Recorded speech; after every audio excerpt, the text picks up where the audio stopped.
Hello အားလုံးပဲမင်္ဂလာပါဒီနေ့ကတော့Casper ဒီနေ့ရှောက်လေပြတဲ့MBK မှာနဲ့ Bangkok မှာလုပ်တဲ့ဒီ Bangkok Pride 2025 event အကြောင်းကိုပြပေးမှာပဲဖြစ်တယ်အခုကတော့ဒါMBK အပေါ်တက်ပေါ့နော် MBK ရဲ့ဒီ Skywalk ရှိတဲ့ဘက်မှာသူတို့အကုန်လုံး LGBT တွေရောသူတို့ sport လုပ်တဲ့လူတွေအကုန်လုံးရောအဲ့ဒီမှာသူတို့သွားနေကြတဲ့ပုံတွေပါဒါဆိုရင်နီစာပုံဖြစ်ပါတယ်ပြီးသွားတဲ့အခါမှာတော့အခုဒီဟာကြတော့သူတို့လမ်းကတခြားနေရာကိုတော့ရောက်နေပြီပေါ့နော်အခုဒီ MBK နဲ့ CN Square နားမှာတော့သူတို့ကစောင့်နေကြတဲ့လူတွေပေါ့ကင်မရာတွေရောတခြားလူတွေရောပေါ့နော် tourist တွေရောအစုံမဲ့ foreigner အကုန်ပါတယ်ကွာဒီလားအစင်လေးတွေရောမျိုးစုံကျိုးခုံကုန်ပါတယ်ဆိုတော့ဒါတွေကတော့အခုသူတို့ရှောက်လာရင်ဖြစ်လာတဲ့ပုံပေါ့နော်အဲ့ဒီမှာ celebrities တွေသူတို့ organizations တွေသူတို့ showcase လုပ်ထားတဲ့လုံးဝ Bangkok ရဲ့ Pride celebrations event ဖြစ်တယ်ပေါ့နော်အဲ့တော့မင်းသားတွေလည်းပါတယ် drag queens တွေအကုန်လုံးစုံပါတယ်ပေါ့နော်ဒါကတော့သူတို့ ICM ရှေ့နားမှာပတ်ချလဲပေါ့နော်ဒီ Skywalk BTS အောက်မှာသူတို့ရှိနေတဲ့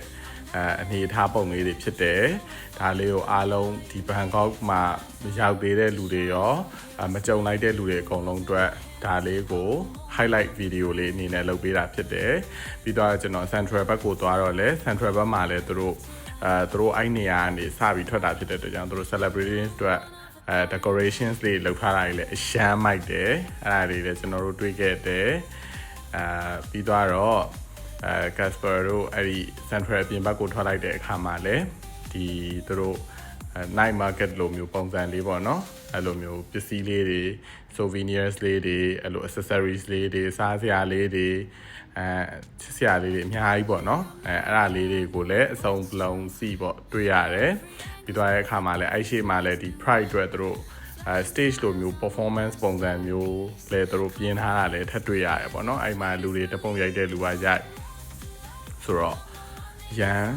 မိုက်ပါတယ်ဒါကတော့ Casper တော့ကတော့ first time experience ဖြစ်တယ်ဒီ LGBTQ တွေကိုအရန်သူတို့ support ဖြစ်တဲ့ဟိုဟာဖြစ်တယ်ပေါ့နော်သူတို့ပွဲဖြစ်တယ်ပေါ့အဲ့တော့ဒါလေးကတော့ Bangkok မှာနေရတဲ့အနှစ်သာရတွေတွေကလည်းတစ်ခုအနေနဲ့လည်းဖြစ်တယ် memories တစ်ခုအနေနဲ့လည်းဖြစ်နေမှာဖြစ်တယ်ပေါ့နော်အဲ့တော့ဒီနေ့ကတကယ်ကဘာလဲလုပ်လဲဆိုတော့ကျွန်တော်ရဲ့26နှစ်ပြည့်မွေးနေ့အတွက်လည်း photo shooting လေးလည်းလုပ်ရင်းနဲ့လည်းတိုက်ဆိုင်သွားတာဖြစ်ပါတယ်အားလုံးကျေးဇူးတင်ပါတယ်တတာ